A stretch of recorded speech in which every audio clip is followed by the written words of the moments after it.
Hi అండి, అందరికీ నమస్కారం. Welcome to my channel. ఇవాళ నేను easy and tasty summer special strawberry milk shake ఎలా ప్రిపేర్ చేసుకోవాలో చూపించబోతున్నాను. ఇక్కడ నేను ఐస్ క్రీమ్ వాడకుండానే స్ట్రాబెర్రీ మిల్క్ షేక్ ఎలా చేసుకోవాలో చూపిస్తున్నానండి. పదండి చూసేద్దాం. ఎలా స్ట్రాబెర్రీస్ అన్నీ చక్కగా కడిగేసుకొని పక్కకు పెట్టుకోవాలి.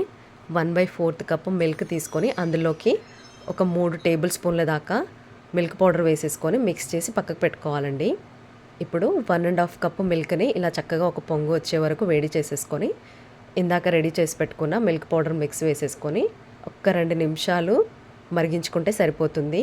ఈ పాలని మొత్తం కంప్లీట్గా చల్లార్చుకోవాలండి. ఇప్పుడు మిక్సీ జార్ తీసుకొని ఇందులోకి స్ట్రాబెర్రీస్ని ఇలా చిన్న ముక్కలుగా కట్ చేసి వేసేసుకోవాలి. ఇక్కడ మిక్స్డ్ డ్రై ఫ్రూట్స్ తీసుకుంటున్నాను. మీకు స్ట్రాబెర్రీస్ అనేవి తీయగా ఉంటే షుగర్ మీకు ఎంత కావాలో చెక్ చేసి వేసుకోండి. ఇక్కడ నాకు కొద్దిగా పుల్లగా ఉన్నాయండి, అందుకే నేను 3 టేబుల్ స్పూన్ల దాకా చక్కెర వేసుకుంటున్నాను. అలాగే ఇందాక మనం వేడి చేసి చల్లార్చి పెట్టుకున్న పాలను కూడా ఇందులో వేసేసుకొని చక్కగా మిక్సీ పట్టేసుకుంటే మనకు స్ట్రాబెర్రీ మిల్క్ షేక్ అనేది రెడీ అవుతుందండి.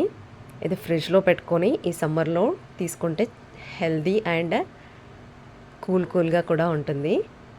మీరు కూడా ఇంట్లో ట్రై చేసి మీకు ఎలా వచ్చిందో నాకు కామెంట్ చేయండి. నచ్చితే లైక్ చేయండి, షేర్ చేయండి, అలాగే ఛానల్ని సబ్స్క్రైబ్ చేయండి.